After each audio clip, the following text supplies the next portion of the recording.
కాంగ్రెస్ పార్టీని వాడుకొని పదవులు అనుభవించి డబ్బు సంపాదించుకున్న నాయకులు మోసం చేసి వెళ్ళిపోయినా మేమేనాడు బాధపడలేదు. అయినా మేమెవరం ప్రాణాలకు లెక్క చేయకుండా మా మీద ఎన్ని తప్పుడు కేసులు పెట్టినా మమ్మల్ని వేధించినా సరే భయపడకుండా కాంగ్రెస్ పార్టీ కోసం కష్టపడిన వాళ్ళం. అటువంటి నాయకుల్ని కార్యకర్తలందరినీ కూడా మోసం చేసి ఈ రోజున ఇప్పుడున్నటువంటి నాయకత్వం, ముఖ్యంగా షర్మిల, రాహుల్ గాంధీ గారి మాట కోసం ఆమెను గౌరవించి అందరం కలిసికట్టుగా పనిచేస్తే ఈ రోజున కాంగ్రెస్ పార్టీ నాయకుల్ని కార్యకర్తల్ని వీధి పాలు చేసి టికెట్లు ఇవ్వకుండా, సరైన పని చేసిన వాళ్ళకి టికెట్లు ఇవ్వకుండా, కష్టకాలంలో జెండా మోసిన వాళ్ళకి ఎవరికి అండగా లేకుండా పార్టీ ఫండ్ పంపిస్తే అన్నిటినీ కూడా దాచుకుని అభ్యర్థుల్ని అందరినీ కూడా గాలి కొదిలేసినటువంటి పరిస్థితులు రాష్ట్ర వ్యాప్తంగా అందరూ ఫోన్లు చేసి కృంగిపోయి బాధపడతా ఉంటే 10 సంవత్సరాల నుంచి నరరూప రాక్షసుల పైన యుద్ధం చేసినటువంటి దాన్ని నేను ఏనాడు కంట తడి పెట్టుకోలేదు. కానీ ఈ రోజున వైఎస్ రాజశేఖర్ రెడ్డి గారి పేరు చెప్పుకుని రాజశేఖర్ రెడ్డి కడుపున తప్పబొట్టి కాంగ్రెస్ పార్టీని ద్రోహం చేసి కార్యకర్తలకి నమ్మక ద్రోహం చేసినటువంటి పరిస్థితి చూస్తూ ఉంటే చాలా బాధగా ఉంది. వీళ్ళందరూ ఏం పాపం చేశారు? సొంత డబ్బులు ఖర్చు పెట్టుకుని అన్నీ గాలి వదిలేసి, కుటుంబాలని వదిలేసి, రాహుల్ గాంధీ గారు లాంటి వ్యక్తి ప్రాణత్యాగాలు చేసినటువంటి కుటుంబం ప్రాణాలు పోతాయని తెలిసి కూడా భారత్ జోడో యాత్ర, భారత్ న్యాయ యాత్ర చేస్తే నేను కూడా ఆయనతో పాటు కలిసి భారతదేశం అంతా కూడా నడిస్తే మేమందరం కూడా ఈ రోజున ఈ విధంగా మమ్మల్ని క్షోభ పెట్టి ఏమి సాధిస్తూ ఉందో, కేవలం డబ్బులే ఎజెండాగా పెట్టుకుందో, కేవలం ఒక కక్షపూరితమైనటువంటి చర్యకు మాత్రమే ఆంధ్రప్రదేశ్కి వచ్చిందో మాకెవరికి అర్థం కావట్లా. దీనికి సమాధానం చెప్పాలి. నిజంగా నేను ఈ రోజున చాలా ఉన్నతమైనటువంటి పదవిలో ఉన్నా. నేను ఇన్ఛార్జిగా ఉన్నటువంటి జిల్లాల్లో నా పార్టీ కోసం కష్టపడినటువంటి నాయకులకి, కార్యకర్తలకి నేను న్యాయం చేయలేకపోయాను. ప్రతిరోజు వాళ్ళతో పని చేయించుకున్నాం, కేసులు పెట్టించుకున్నారు. అందరూ కూడా వాళ్ళకి టికెట్లు ఇచ్చే విషయంలో ఎంతమంది పెద్దలతో మాట్లాడినా, షర్మిలతో మాట్లాడినా, మాణిక్యం ఠాగూర్తో మాట్లాడినా, సిడబ్ల్యూసీ మెంబర్లు 5 ఉన్నారు.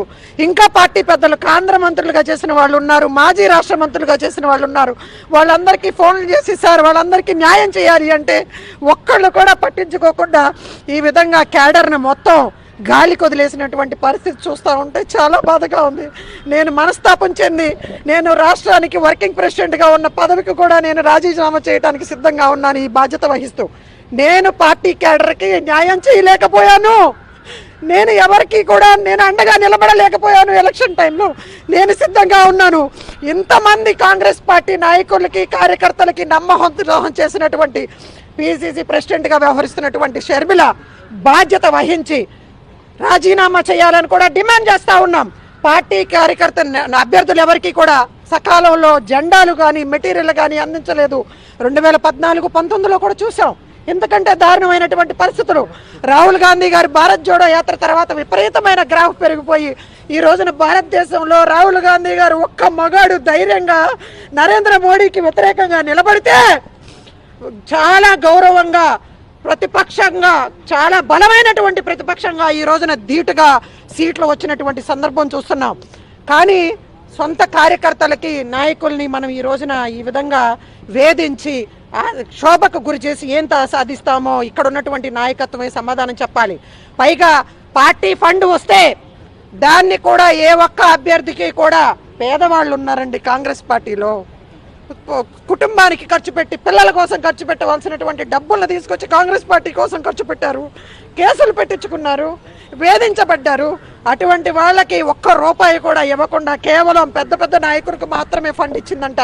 అంటే వాళ్ళు ఢిల్లీ వెళ్ళి ఏమో భజన చేయటం కోసమా, ఎవరు ప్రశ్నించకుండా ఉండటం కోసమా కార్యకర్తలను ఈ విధంగా అన్యాయం చేసి వదిలిపారేసినటువంటి పరిస్థితి చూస్తూ ఉన్నాం. అందుకనే నేను చాలా మానసికంగా చాలా బాధపడతా ఉన్నాను. ఎవరికి చెప్పుకోలేక ఈ రోజున అందరూ వచ్చి రాష్ట్ర వ్యాప్తంగా 2 రోజుల నుంచి కూడా ఇక్కడ మీటింగ్ పెట్టుకుంటామని చెప్పి అందరూ నిర్ణయం తీసుకుంటే టికెట్లప్పుడు స్పందించినటువంటి నాయకులు, పార్టీ ఫండ్ వస్తే పార్టీ క్యాడర్, పార్టీ అభ్యర్థులకి డబ్బులు పంపించడానికి సమాధానం చెప్పినటువంటి వాళ్ళు, పార్టీలో ఉన్నటువంటి నాయకులు, కార్యకర్తలు ఇక్కడికి రాకుండా బెదిరిస్తూ ఉన్నారు. నాకు ఫోన్లు వస్తూ ఉన్నాయి, షర్మిల పేరు చెప్పి బెదిరిస్తూ ఉన్నారు. ఏంటి నువ్వు మీటింగ్కి హాజరవుతున్నావంట, అందరూ రమ్మంటే వస్తున్నావంట, నీ అంతు చూస్తామని చెప్పి నాతో పాటు ఉండే ఇద్దరు వ్యక్తులకు ఫోన్ చేసి మీ అంతు చూస్తామని చెప్పి బెదిరిస్తా. ఇవాళ రోజున వైఎస్ షర్మిలారెడ్డి పేరు చెప్పి నన్ను కూడా బెదిరించే పరిస్థితికి దిగజారినటువంటి పరిస్థితులు చూస్తా ఉన్నాం. కానీ తగ్గేదే లేదు, భయపడలేదు నేను. ఆఫ్టర్ ఆల్ మీరెంత పార్టీ కార్యకర్తలకి నాయకులకి అండగా నిలబడతాను. ఏం జరిగినా సరే దాన్ని ఎదుర్కోవటానికి నేను సిద్ధంగా ఉన్నాను అని చెప్పి మీ ద్వారా తెలియజేస్తాను.